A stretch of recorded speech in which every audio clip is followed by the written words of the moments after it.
Hey, what's going on, champs? I'm Aaron Deliosa. Welcome to an Immigrant's Life podcast, my podcast about immigrants and immigration and everything in between. Thank you for listening and downloading the show, and thank you for supporting my dad. Welcome back, Immigrant Nation. Another week, another new episode. May has begun. Spring is in full swing, and of course, allergy season is upon us in Canada. Oh, about that, I read an article a few months ago, I think last year actually, claims that immigrants or children of immigrants gets most affected by allergies. That's because their body is haven't evolved nor adjust to the climate and the flora and fauna of their new environment. How about you? Are you an immigrant or a child of immigrants that suffers from allergies? I'd love to know if this study is real. Contact me and send me a message on our socials, and that is at an immigrant's life, or you can email me at animmigrantslife@yahoo.com. I'll be waiting for your message, and I'd love to talk about this with you. Speaking of contacting me, if you are interested in coming on the podcast to tell your beautiful story, again, you can reach us through our social media accounts at An Immigrant's Life or email me at animmigrantslife@yahoo.com. That's the biz. Now, let's talk about the episode. Our guest this week is a true inspiration. As she moves through life with a clear purpose and a deep desire to love and serve others, her philanthropic endeavors are a testament to her commitment to making a positive impact in the world. And we can all learn from her example and strive to make a difference in our own communities in whatever way we can. Oh, and by the way, the guest recorded this episode with me while she sits outside by the beach, which I was hesitant first because I was worried about the wind may affect the audio and some outside forces that could affect the audio. But thankfully, it didn't really do much, and it ended up very interesting and cool way to have a conversation with. So for that, I am really, really grateful for her to allow me to experience something new with the podcast. And having said all that, I'm so excited for you to listen to this episode, so let's not waste more time. Without further ado, let's get into the show. Isa, dalawa, tatlo. Today's guest is a fashion model, a singer, and a philanthropist. She's a woman of faith, born to bring happiness to the world. Everyone, please welcome Christy Kioko. Hi, everyone. Thank you so much for having me, Aaron. I'm so excited to be here. Yeah, we finally made it. I know. It's been a long time coming, but time flew, honestly. Yeah, time flies. Moments are fleeting, but time flies, man. Yeah. Yeah, it's actually kind of crazy. I can't even keep up with how the days have been just flying by. And my mom has said, since she was a teenager, she's noticed that time has just moved exponentially faster. And I'm not really sure if it has anything to do with the sun revolving around the earth. Maybe it's just speeding up a bit. But yeah, it just seems like these days are just flying. I can't believe it.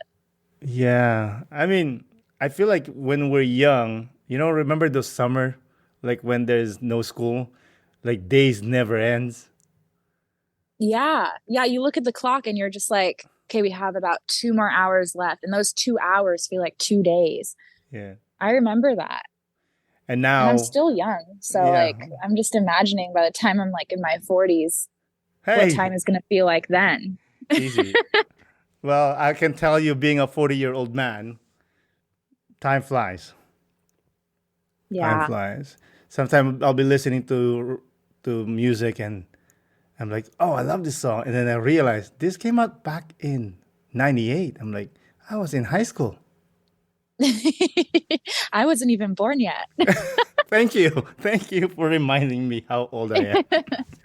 No, but even just like vintage, vintage is anything that's over 10 years old. And so anything from the 2000s, like the early 2000s when I was growing up, that's now vintage. Yeah. And that's crazy to me. Yeah, like fashion now, like the kids are wearing this. Well, kids, you're a kid to me.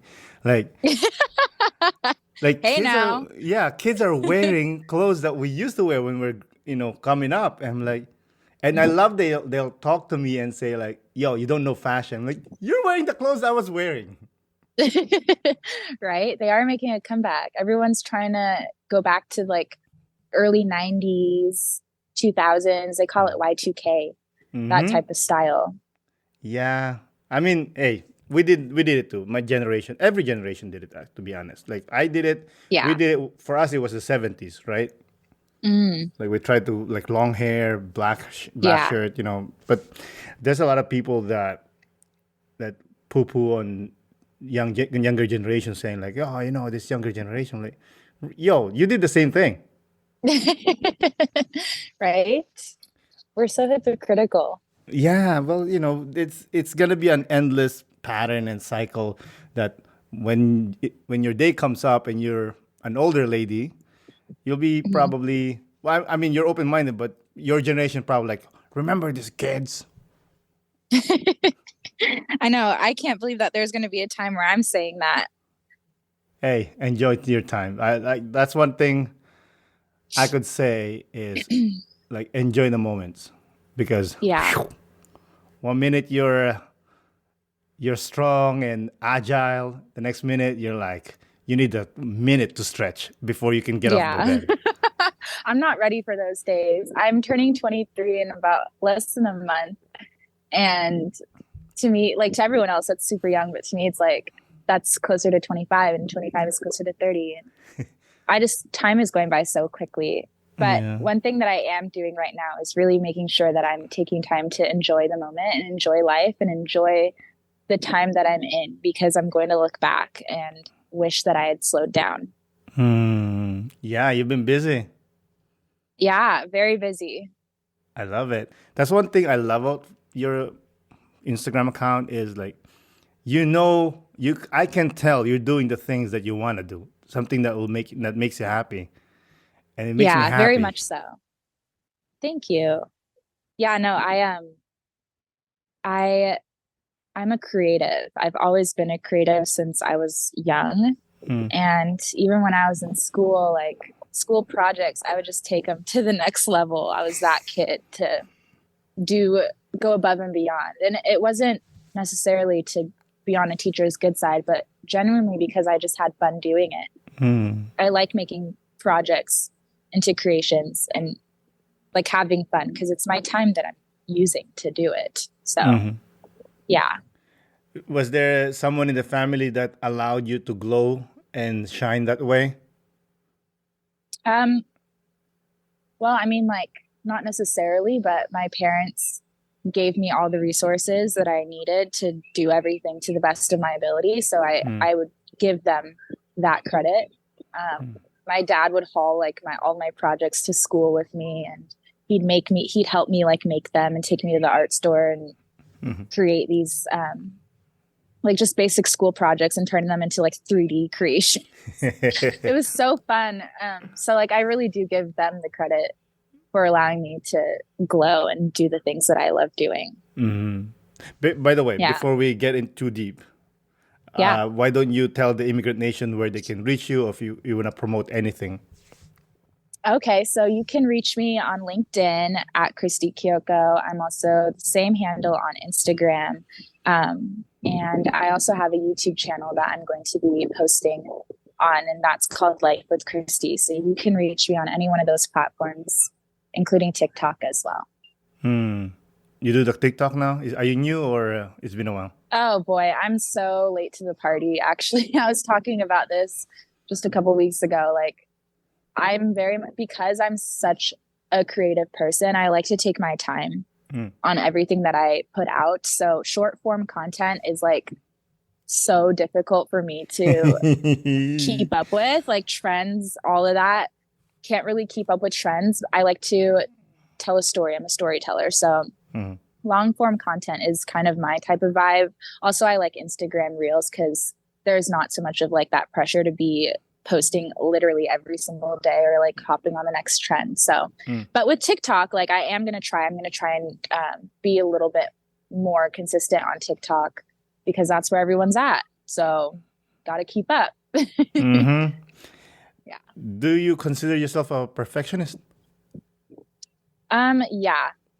Yeah. Almost to a fault. Yes. Where's that from?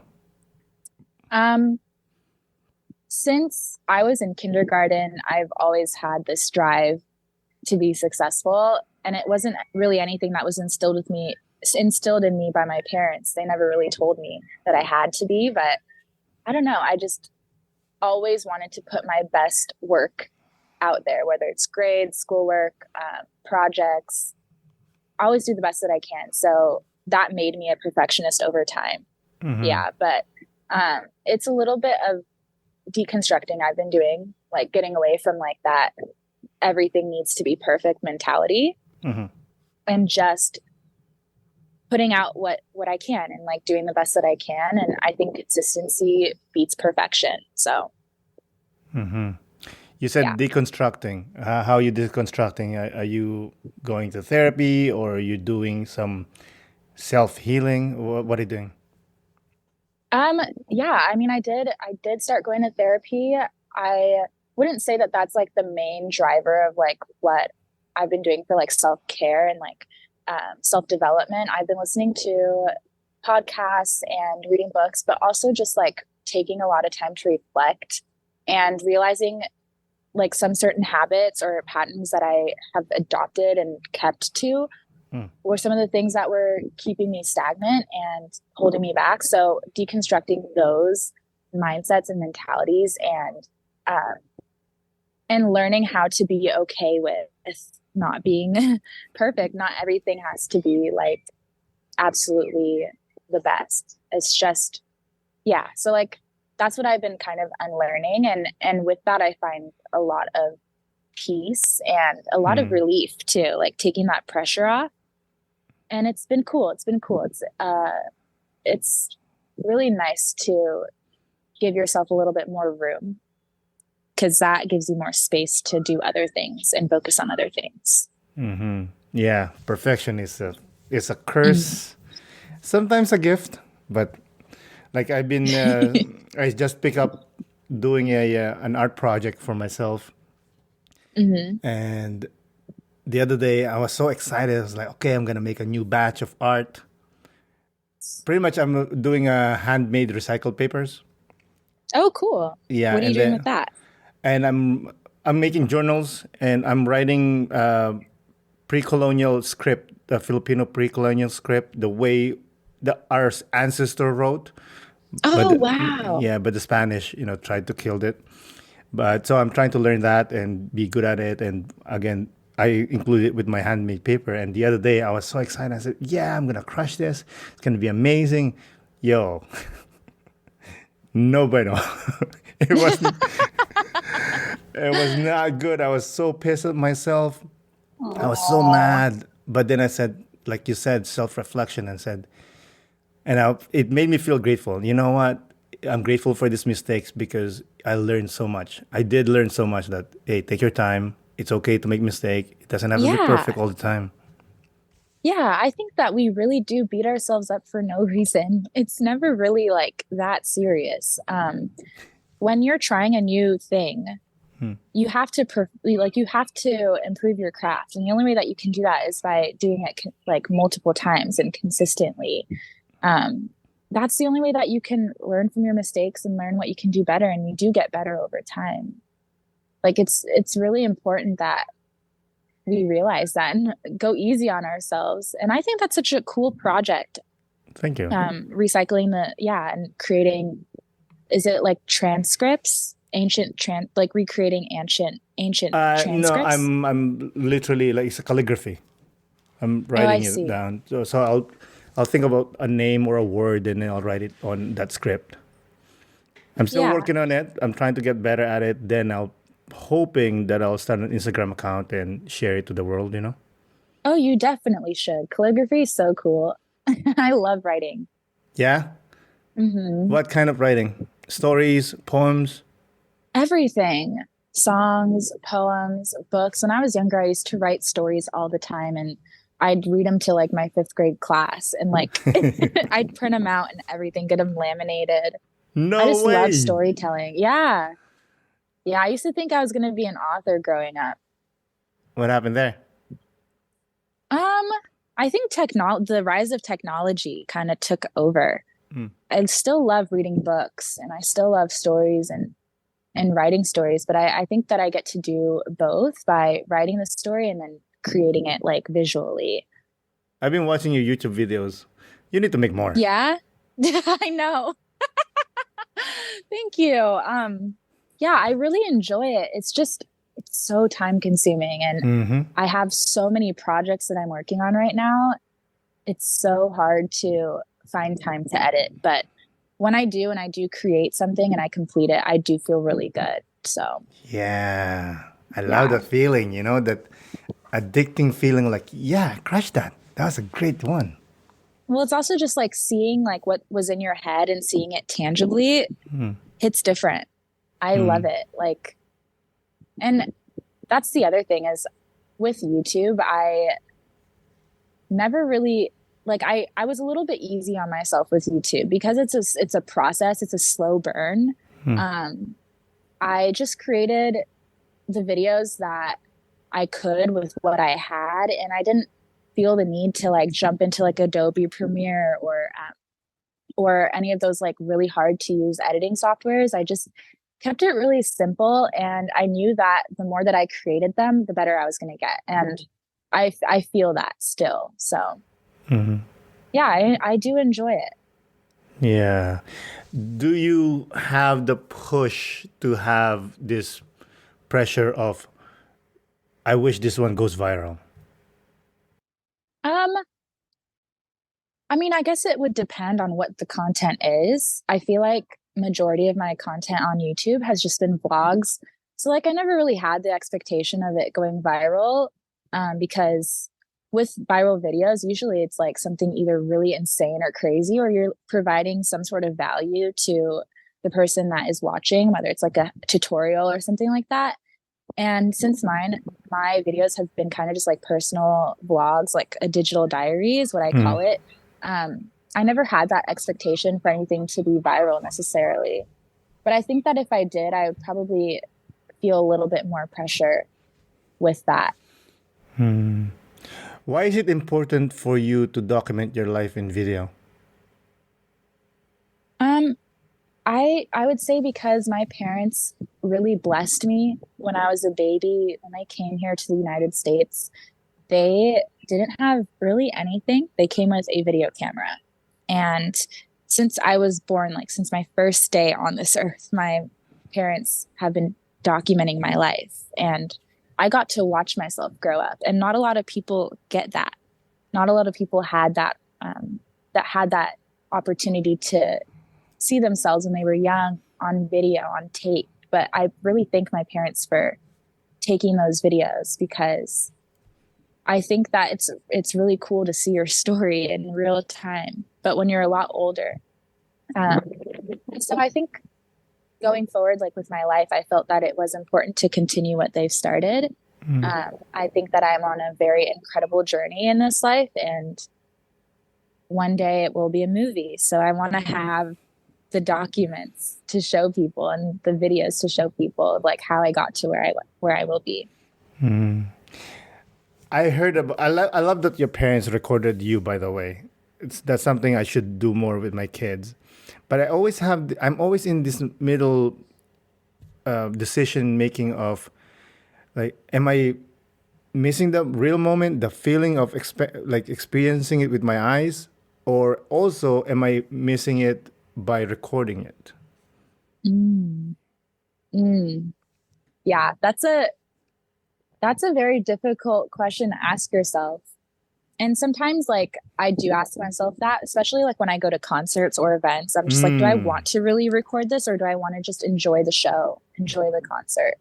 And I think that it can be a little bit of both. You have to find a balance. Hmm. my parents they didn't have the video camera on 24/7, but they had it nearby. So like if there was a moment, like my first steps that they didn't want to miss, like they could easily just grab it and record it. And I think that in the moment you don't really appreciate it as much, but 10 years from now, 20 years from now, you definitely will, especially with your kids. Like kids are not kids forever. I know that because I've been watching my little siblings grow up, and it's within a blink of an eye and they're already talking to you in full sentences and haven't added. It's like, how did you even get to this point? Like you were a little tiny little baby and time went by so fast, and you start to miss the baby side of them. And I recorded my little sister since she was born, and now she's 5 and she's so smart and so bright.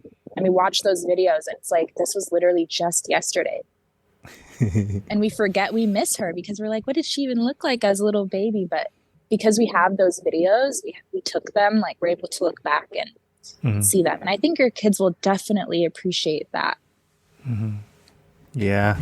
Speaking of your parents, just for context, where did they move from? My parents moved here from Kenya in 2000. Was there a reason why they moved? Is it, sometimes people move because of economics, sometimes people because war? My mom wanted me to grow up in the American school system. She wanted me to have that opportunity and to have my US citizenship. And so I think it was a last minute decision because my dad was in Japan at the time. He was living in Japan. And I think the plan was I was either going to be born in Kenya or Japan. But my mom moved here in her 3rd trimester, like 2 months before I was born. So I think it was a last minute decision. When I asked her about it, she was like, I just wanted you to have your US citizenship and to grow up as an American. Yeah. So now growing up as an American and a Kenyan, how do you find the balance between the two? That was probably the most challenging things to navigate growing up in my life. Because having African parents, they don't understand what it's like growing up as an American kid. There's 2 very different cultures, right, that I come from. And so them not really knowing how to help me figure out who I am here was a little bit hard. So I had to figure that out by myself. I think that the one thing that they did right was taking me back to Kenya multiple times growing up. So I was able to visit Kenya and understand the culture and know where I came from. And I got to instill a lot of pride in that.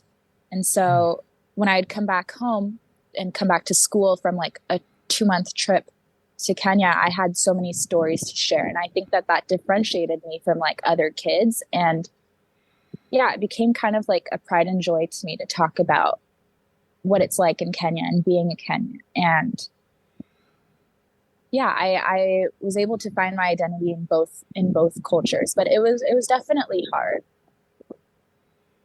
Yeah. Did anyone help you go through that challenges and hardship? No, I often say that I raised myself. Obviously, that's not true. My parents did an amazing job raising me. But when it came to like experiences here in school, also being in a predominantly white school system, there were just some things that they didn't understand. And there wasn't a lot of kids like me. So I did have to go through a lot of things by myself. Which is why, like at this age, it's being able to reflect on those times and seeing how much my brain has developed and my thoughts have changed over time, and I've discovered so much about myself. It's really cool. I think that it's a really great part of my story, but I do wish that I had a mentor or someone that was older than me, or like an older sister, because I was an only child for 11 years. That could have helped me kind of guide or navigate that, like figuring out the two, balancing the two cultures. Yeah. Going to school, was there other people of color in the class, or is just Christy alone? On average, in my classes, there were about 2 to 3 students of color. And I'm talking about like African American students. There were also Asian American students and Latino students as well. But when it came to like, African American or just African students in the class, there was very, very few. There's no one. Do you have a family in Seattle when you're growing up? Not really. Very, very little. I think I have a great aunt in Tacoma. And she has some kids. So like they're my second cousins. Other than that, not really. The rest of the family that I have in the States is in the East Coast, and everyone else is in Kenya. Why did your parents choose Seattle? My mom's sister was here before she came. And so when she came here, she was living with her. And I don't know why they didn't choose like New York or New Jersey, because that's where her brother is. That would have been cool. Seattle's cool. I love Seattle. Don't get me wrong. I love Seattle. I know. You have your, what's that group that you started? Seattle... Seattle Style Series. That's it. I love that. They're so like weirdos and cool people. I love it. There's a lot of things that I have been able to implement into the city, being someone that was born and raised here. And so it's really cool to be a part of that community and to grow that community, because I think that the city needs it. It's a gorgeous, gorgeous city. And there's a lot of new people coming to Seattle because of the rise in tech. And so, creating spaces for people to feel welcome and a part of something is something that I'm very passionate about. I think I've heard a lot about Seattle, good stuff about Seattle. I mean, I think it's the weather that's kind of, swayed people not moving to Seattle. Like now, great example, you being outside, it's dark and gray. It is kind of gray today.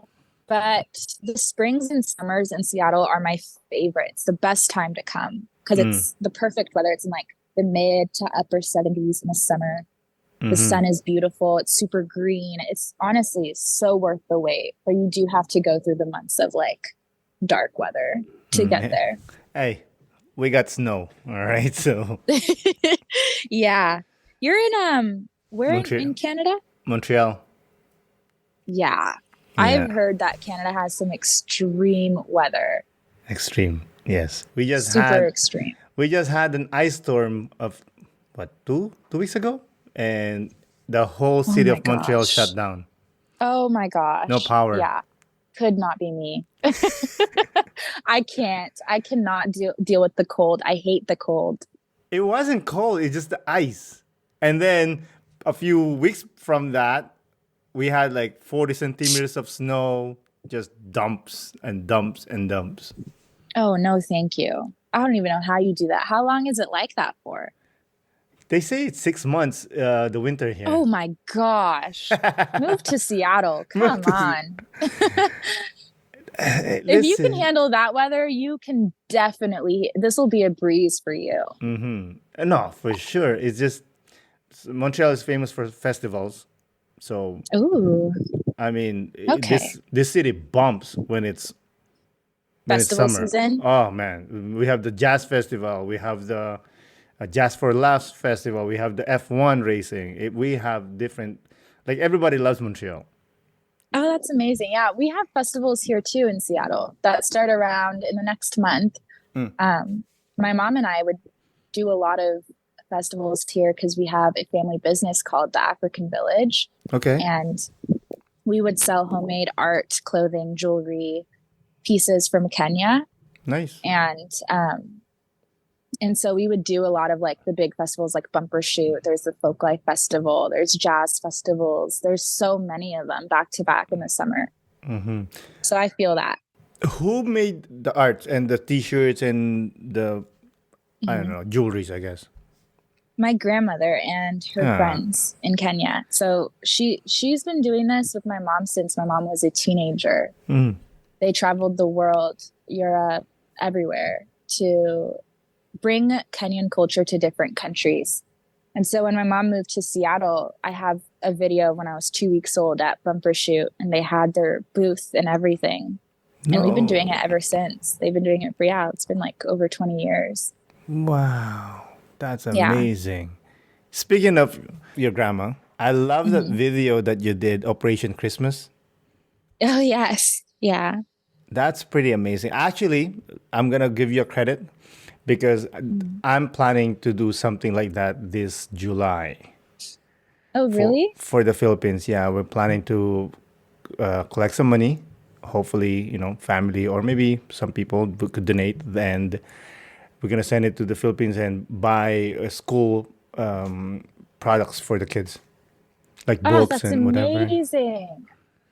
Yes, Yeah, I love that. yeah, That's but awesome. I we think, used uh-huh. we used to do it. Sorry, we used to do it, but not as often. But I want to like, yo, if Christy can do it, I'm sure I can do it too. Anyone can. Absolutely anybody can. It's really not that hard to, because I mean, think about it. People spend $5 on a coffee. That $5 can go so far in another country Mm-hmm. and and be utilized to give a student what they need to survive or just, their daily school supplies. It's not that hard. People think that you have to be super rich to do charity work or to put on your own mission, but you can do it. Definitely with social media too. Mm-hmm. What made you think of this Operation Christmas? Oh, before you answer that, actually, explain to the listeners what Operation Christmas is. Operation Christmas is a annual fundraiser that is hosted by my family and I, and we choose a different school every year to donate school supplies, give them a fresh, full plate of food, great meal, and just celebrate the new year. So we raise money during the Christmas season, and then schools open towards the middle to end of January. And before the school opens, usually like a week before, we'll host an event at the school's compound and invite all of the students and their families to come and celebrate the new year and motivate them to work hard going through the new year. So that we've been doing it actually for several years. This past year was the second time that I've posted about it, but my grandma and my mom and my aunt, we've always been doing little projects and missions here and there since I was a kid to help kids in Kenya. So Operation Christmas it's founded by my aunt and I, and I hope to continue it this year and the year after and expand it into something a lot bigger. Mm-hmm. It's actually going to be, I'm changing the name from Operation Christmas to Operation Ukambani, which means home in Swahili. I love it. And I'm already working on our next event. And the impact that Operation Christmas this year had is really, really great. And there's a lot of people that want to help, even in Kenya. So I'm teaming up with a lot of people back home, and we're going to put on a huge event at our next school that we're going to be blessing. And it's going to be really, really cool. But if people wants to donate, where they can go? I'm currently working on a website for this. So in the next couple of weeks, I will be posting updates on where people can donate. You can find it on my Instagram page. Awesome. It'll be in my link tree. Okay, perfect. Mm-hmm. What did you love about Operation Christmas? What do I love about it? I'm a person of faith. I grew up in the church, and my name, Christy, means follower of Christ. And I believe that as a follower of Christ, we're supposed to be servants to everybody and to love all people and serve all people. So my life motto, my life slogan, mission is love all, serve all. So with Operation Christmas, I'm able to love and serve kids that need it, because kids are the future. And in a lot of these places, in these really rural areas, where there's suffering and there's drought and there's need and there's hunger, it's really hard to stay positive and to have a positive mindset about your future. And I'm thinking about what it must be like as a kid to endure a lot of hardship like that. And if I were in their shoes, I would love if someone came and motivated me or did something to kind of encourage me to keep going. And that is what I hope Operation Christmas is able to do for these students. And that's what I love is that we're able to encourage, inspire, and pour into the future. Beautiful. I also like that post that you did about the Operation Christmas, and you talk about the power of social media. Yeah. I think because the only way that I was able to raise this money and the only way I've been able to raise money in the past is through social media. It's a really, really powerful tool. Very, very powerful. And that's why I say that anybody can do it. If you have a cell phone, and you want to do something, raise money, whether it's put on an event, you have all the resources that you need in the palm of your hand. And so utilizing your social media to impact society, to, leverage good in society, it's so important. And it's so easy to do. It's a very easy thing to do. So I think that that's something I'm going to be talking about a lot in my content, is using your social media for good, because the world needs it. Definitely. Yeah, we need that. Have you ever had someone donate and say, "Hey, I want to see the breakdown of how you spending my money"? I haven't had anyone approach me about the breakdown of anything, but I do keep receipts for everything. I have books. I try to be very transparent in the process, especially with this one. This was my first time really documenting what we do with Operation Christmas, but in the next one especially, I'm going to be very transparent about where everything is going. I'm going to be a lot more organized in creating separate accounts for this, and spaces just for Operation Ukambani, because I see it becoming a very big thing in the future. And yeah, I definitely don't I want to build trust with the people that are donating. And so, yeah, if anyone was to ask me, I'd be more than happy to elaborate or enlighten them. Touching base on that topic, have you ever got a hate message from this, oh, maybe she's using this to get love or likes or whatever, or followers? I have not. But I mean, I would hope that if anyone watches my content, they're able to see the heart behind it. And also just knowing myself, this is something I've always had a passion for community and people since I was a very young girl. My dream before going to college and having a career was to be a philanthropist. And I didn't know how I was going to do that. And I'm still trying to navigate how that will play out. But my heart has always been there. I've always had a heart for people in need. And I'm just trying to, even though it's so separate from what I do here for a living and with my career, it's something that I'm always going to keep around in my life. And I'm going to keep on doing as long as I'm able, So, yeah, I definitely would never want that impression to be out there that I'm doing it for engagement or anything. But I will say that I do want to use my social media to advertise this because I want people to donate and support the mission. Yeah, I mean, it's a great mission, and it's really helping direct. You don't have to donate to this organization, that organization. You don't know where they're bringing the money. You know that it's Christy and her family, and they're actually bringing the money to the people that in need. Yes. So that's actually what really inspired me to do this was I went on a mission trip to Uganda in 2019.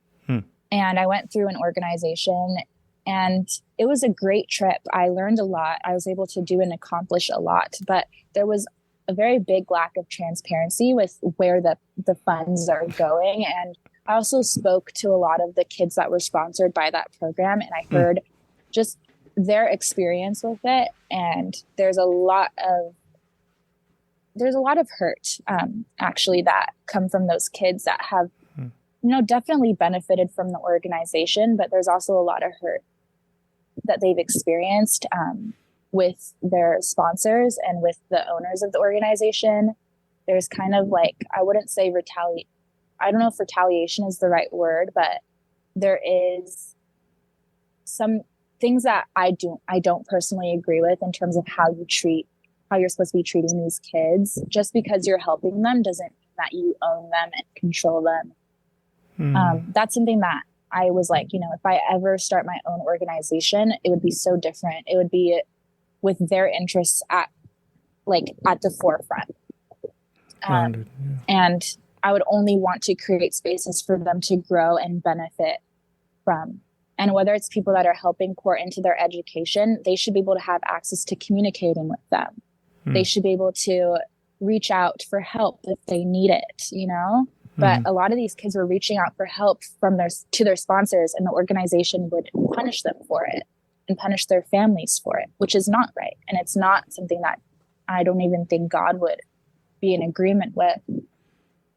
And so I told myself, I want to be different. I want my missions to be different. Yeah. So is a type of organization that does those give $1 and save a kid? Yeah, it's like for $40 a month, your contribution will fund the students' tuition, clothe them, pay for their uniforms, pay for their food. But then when I went there, I saw that it wasn't everything that they were advertising. Oh, no. How did you find out this organization? It was through my college, because I went with my university. Okay. And they are partnered with this organization. Oh, that's so unfortunate. Yeah, it was very sad. And I think that that's a very common thing with mission organizations, especially those led by the church. There's a lot of organizations that still preach the white savior type of the white savior. I don't want to say mentality, but I guess religion. And they're all Christian based, but I think it's really important to study the heart of and mission of an organization to know what its true intentions are. Also, just the lack of transparency in a lot of these organizations is super alarming. And whenever I go to Kenya and I'm on the plane, and I actually happen to be sitting next to a guy that was going on a mission trip through a church, I told him that when he goes to tell his team that this trip is not for you to teach them. It's for you to learn from them, to hear from the people that you are servicing and serving. You need to hear their stories, hear their experiences. You're coming to their country not to tell them how to believe in God or how the right way of living should be or how to act. You're there to hear what they have to say and how you can help them. You can't understand how to help a person without asking them what they need help with. So I told him to make sure that you put the people first, that you're there as a guest, that you're there to learn from them, learn from their culture first before implementing the strategies of your culture into theirs, And that's something I try to tell a lot of missionaries if I ever come across them. There's a book that I read, I can't remember what it was called, but it really helped. I read it before I went to Uganda. It really helped me understand the true heart of what a missionary should be. Yeah, 100%. Most of the people, I would say, majority of people around the world that are, less fortunate, they really just need food, dude. They just literally. And clean water. That's all they That's need. all. Yeah, I wholeheartedly agree. A lot of these organizations think that they need to come and teach them the white way of learning Jesus and being a Christian and trying to tell them that the ways that they grew up in the culture that they grew up in is not the right way, or it's not what God, approves. But God made us all equal, and he created us to be loving towards one another and understanding towards one another. And so when you understand what somebody's needs are, like, it's better for you to meet their needs than to come with your own agenda, And with the kids, that's why I was like, I want to keep this as simple as possible. I want to just have, even if it's just one day, like a 1-day event, for these kids to come and have an amazing meal cooked for them, people there to hear and love on them, and then gift them with tools to help them be successful in their school year. And whether that's with like pencils, books, erasers, notebooks, things like that. I even like put like lollipops and balloons in the care packages, because you need to have fun too. Though it's such a simple thing, but it really, really made a difference. And I sent some of my friends to go and check on the kids a week ago to see how they're doing. And they all remembered who I was, and remembered them. And they sent me a beautiful message. And I have so many gorgeous pictures and videos I'm going to be sharing. And yeah, it's just, you just do what you can. And so I knew that that was what the need was, is that they needed clean food, clean water, and resources. Yeah, that 100%. And they're not, you know what the best about this, about people that you help? They're not even selfish. It's just like you give them $1, they'll split that dollar and give the 50 cents to someone else. Yeah. And us coming from, the Western, like, why are you giving it to them? It's for you first. But they're so generous. So much greed. Yeah, definitely. I can speak to that, because we had a ceremony at the school, and the headmaster went through all of the top students in the class. Yeah. And I had set aside some money to hand out to those students as like a good job for being like number one in your class, or like for getting a very high score on your tests. And it was about 1,000 shillings, which is equivalent to $10. And after we gave out that cash, I saw a student give the money to another, and he's like, you can have it. And also, like, with the toys that we had put in the care packages, it was really cool to see the kids kind of like trading with one another. Like, I'll give you my balloon if you give me your lollipop, or I'll give you my book if you give me this. And yeah, it's just, they're grateful. Like, and that was the best part. Yeah. I remember, not this Christmas, last Christmas, I sent some money to my uncle from in the Philippines, just to help them out. They were having, there was some natural disaster that he was going through. So I sent him some money, thinking like, oh, he's going to spend it to his family, everything. And then they sent a picture of kids. They split the money, and his wife is a teacher.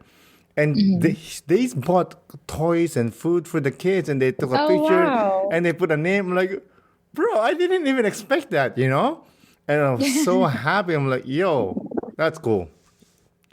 But yeah, that's thinking, amazing. that's what I'm saying. Like this, they're in need, but they still have the generosity to share their grace. Yeah. Yeah. No, it's definitely beautiful. I think that in Western culture, there's just this overconsumption like culture. It's so annoying. It's annoying to see it from like an outside perspective of someone that has gone to different places. It's only like our culture where it's like that overconsumption and feeling the need to hold on to things and not wanting to get rid of things, and even just like being generous. It's like so hard to come by generous people nowadays. Yeah. So I get that for sure. Yeah, definitely. That's what I'm trying to do more. Be more. I'm always been generous, to be honest, but I want to do more. Well, what you're doing with this podcast is generous. Giving people time to share their stories and giving them a platform. that's a very generous act. Thank you. Appreciate that. Hey, Yeah. I just like talking to cool people. It's nice hearing people's stories and where they come from. Yeah, I love that. I love how they lifted themselves from wherever they came from and find their way to shine. Yeah.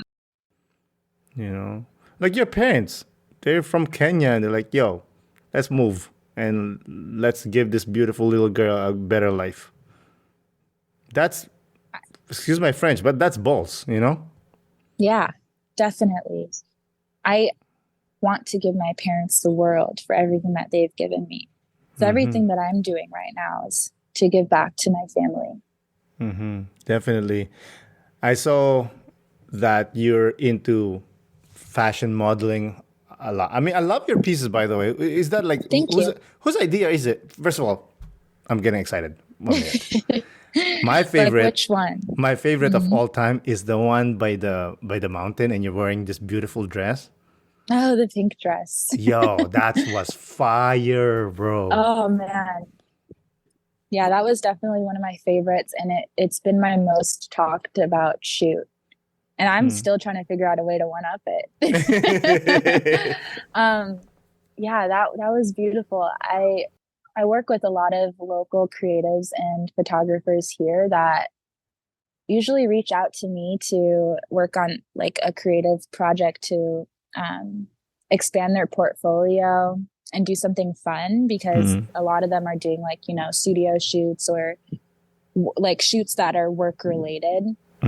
But there's a lot of people that just want to have fun and create something fun and beautiful. And so that one was definitely one of my favorites. It was with Claire Meyer. She's an amazing photographer who normally does senior photo shoots.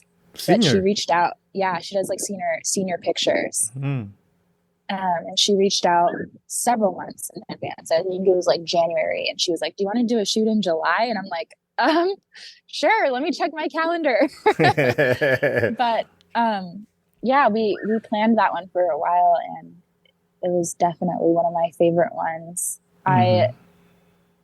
When it comes to creative direction, it's usually the photographer or it's me, or it's both of us coming up with a vision and how exactly we want to style the shoot and the location. It's a two-person effort majority of the time. So in that journey, I get to learn about, you know, their styles and like where they come from and how they like to shoot, or like what is the mission of this shoot, you know, because anyone can do a photo shoot, but I like to tie like a reason why to like the work, or like what the pictures will mean, or like what the shoot means to me. I like to figure out a purpose behind it, because everything has to have a purpose. I try to act with intention and not just because. So a lot of these shoots, like, they're stories, they're visual stories majority of the time. I'm just really honored that I get to do that. It's something I genuinely enjoy. So what was the story of that shoot? The pink one? The pink one and is it burgundy? Not burgundy. The lilac one? Burgundy? Lilac. Lilac, the purple one? Yeah, the purple one. Oh my gosh, you remember? I didn't even post the photos of the purple one. I posted a video of the purple one. But I think that one was like, I'm trying to remember. It was like just princess vibes, to be honest. Like we had this vision of just like a really pretty girl in a really pretty big dress that's so dramatic, and then this gorgeous view behind it. It's just like Black girl magic. And I would say that was where my head was at when it came to that one. Just living and feeling my best. I love dresses. Those are my favorite. That's my favorite article of clothing, is dresses. And so we were like, we need to find the biggest, most dramatic dress for this shoot. And yeah, and I think the one thing that I ask people, like whenever they look at my content, I'm like, what do you get from this? Like, what do you as a viewer get from looking at this type of content? And they're like, I see a lot of confidence and it inspires me to be confident. And so with these shoots, like I do like to instill a sense of confidence and self-love, how important that is, and living and feeling your best. Like you normally feel your best when you look your best. So yeah, I try to put my style and my like stylistic experience into what I put out in my photos. Hmm. My favorite part is when you did the vlog for the shoot, and you did the hair. I thought that was your hair, by the way. I know I fooled a lot of people with that one.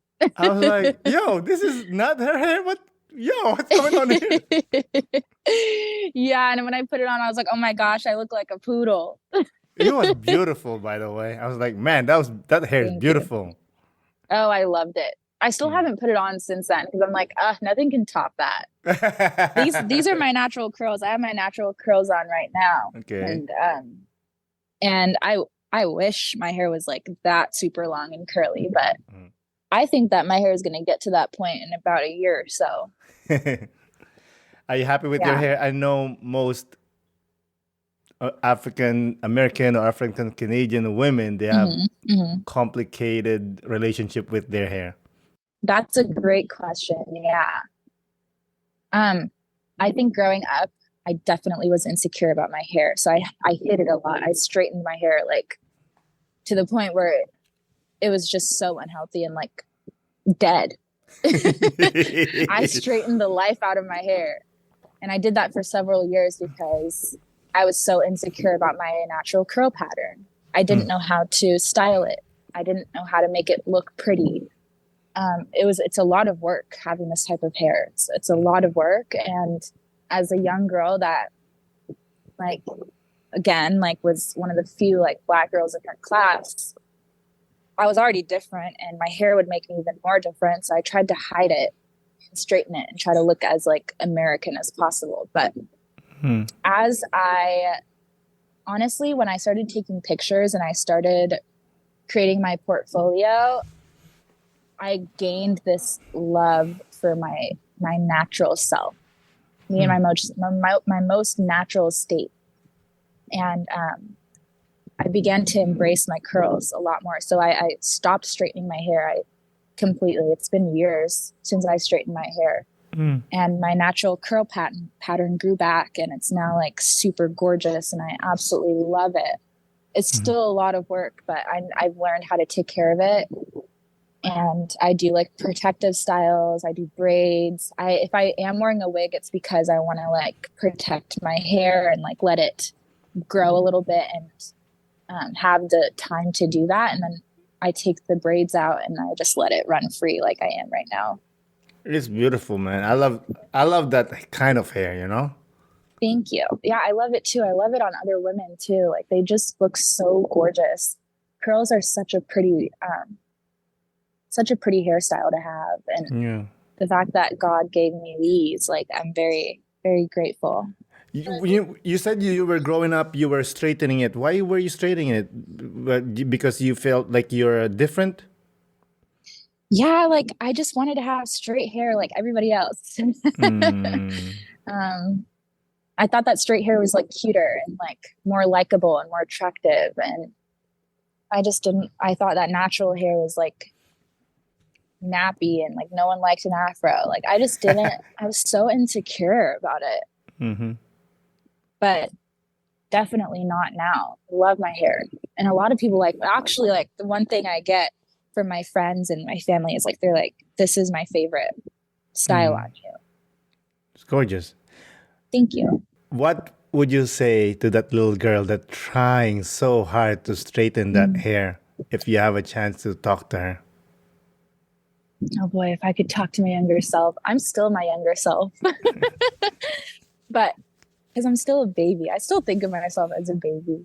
Even though I know I'm an adult, I know that there's going to be a point where I'm going to look at my 23-year-old self and want to talk to her. But if I could talk to my 8-year-old self, I would tell her that the way that God made her is the most powerful, most beautiful thing about her. I think that God gave me such a big heart, and he gave me so many things that I overlooked as a kid, even my voice too, because I love to sing. I remember like in elementary school and middle school and even high school, like I tried to hide my voice so much. I almost hid it as much as I hid my hair. Why? Yeah. Yeah. A student had made a comment to me when I was in 4th grade. And it kept me quiet for like several years. Like they had told me that, you know, I should just stop singing and that it's annoying. And it's such like a stupid comment, like when I think about it. But at the time I took that so for real, and I was so hurt that I never sang. Like I just did not sing around people. And I would be in choirs. I had been in choir my entire life, and in choir would stand in the back, or like I was a natural soprano, but like whenever there came a chance to do solos, any of that, I wouldn't do it. But I was very talented, and I knew that, but I just was so like shy and insecure. I don't know. So I kept it hidden. But if I could have told her like that her voice would be the most beautiful thing about her, and her hair, and like I would tell her to embrace it. I think that if I had embraced it at a younger age, I'd be a lot farther than where I am now. Do you regret that? Not necessarily. I would say in the slightest bit, just because it would have been nice to see like how far I could have gone. My mom would always sign me up for like auditions for like different talent shows and performances, but I would always back out of them when it came time to it. So part of me does wish that like I had just taken a leap of faith and believed in myself a lot sooner. But at the same time, like I understand that everything happens for a reason. God has brought me through this journey that I'm in currently this way. He intended it for it to be this way. So yeah, I'm just trusting in that. I'm trusting in the process. Amen. What made you break that insecurity and finally step forward and say, yo, give me that mic. I got this.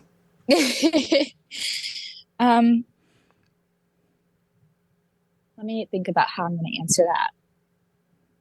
Because there's definitely a turning point. I think it was when I entered college and I was at this school that I just didn't feel like I belonged in. The only thing that I found similar or I felt connected to about that school was the choir.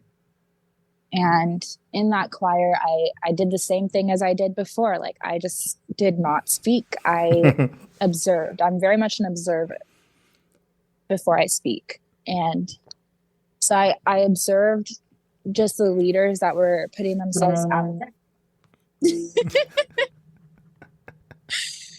Can you tell I'm by the beach? Yeah, that was a boat. Let me see. See it? Oh my God, that's not a boat. That's a ship. It's a whole ship. That's beautiful. Yeah. Yeah, I kind of just stayed quiet, and then I was observing these leaders, and there was this one that really, really I looked up to. And I loved the way that she sang, and I loved how confident that she was when she was singing.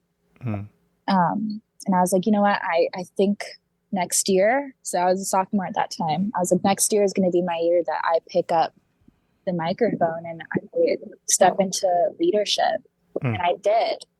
And I was singing I was leading a song for our tour the following year with the choir. And the impact that I was able to make when I was singing, like people would come up to me afterwards and be like, you really, really have a gift, and I see you going far with it. And I took that and I improved my craft, and then I joined the worship team at church, and I became a worship leader. And I did that for 4 years. I was singing for 4 years, and now it's like I really do enjoy it. I love leading. I love leading worship. I love singing. Mm-hmm. My voice is one of my favorite things about me, and I still think that I have a lot of work to do when it comes to putting it out there. It's been years since I've released a song. The last time was, I think, in 2020. Honestly, yes, that one. I And love I also that have another song. one. I was so mad at you. I'm like, yo, where's the other ones? Why is there I only know one? you and so many other people have been like, where's the next one? But I have a feeling that this year is going to be the year that I release another song. I think that I was made and born to be a gospel singer, and I'm going to start stepping into that. Thank you. Don't be Soon. selfish. Yeah. We want more. I don't want to be, but also my voice is like, as much as I love it, it's my most vulnerable self. Even more so than just like when I'm in front of a camera or when I'm like taking photos. Like my voice is my most vulnerable thing about me, and it's not something that I just want to give open access to. It means a lot to me, and it's something that I like to protect, and I want to use it for good. I don't want to just be a singer to be a singer. And I think that's why I stopped like releasing music, is because as much as I loved Honestly, and I did release another one called Fall earlier before That was good too. I like R&B, don't get me wrong, but I didn't feel like there was a real purpose for me with it.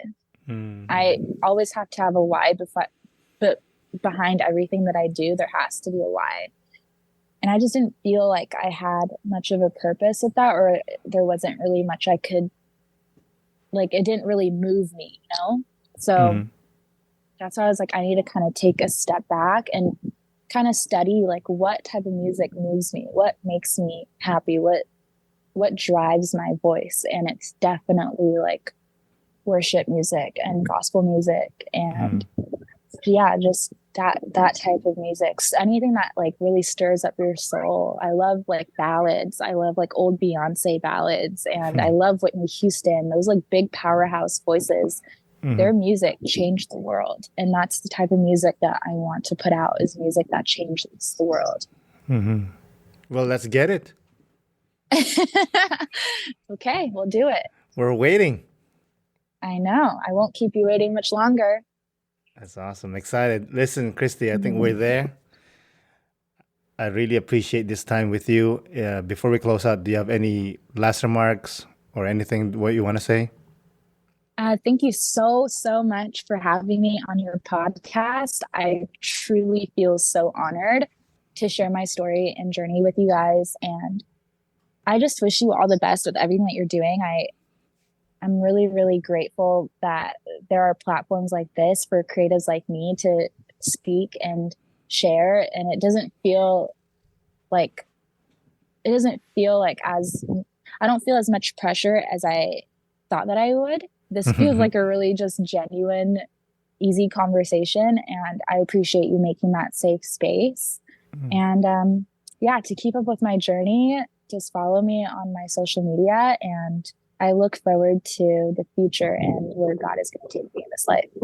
Beautiful. I don't think if you mentioned your social media account, you want to mention it? Yeah, it's just at Christy Kioko. Just search up Christy Kioko on LinkedIn, TikTok, Instagram. My YouTube channel is called Life with Christy. Again, Christy, thank you so much for coming on the podcast. I really do appreciate it. I appreciate you too. And one more thing. If you want to stay updated on Operation Ukambani and Operation Christmas, there's going to be an Instagram account for that as well. So just stay tuned for that. But you can find all of that information on my Instagram page. Awesome. Have a great day. You too. Bye. Bye. Again, Christy, thank you for coming on the podcast. I really do appreciate it.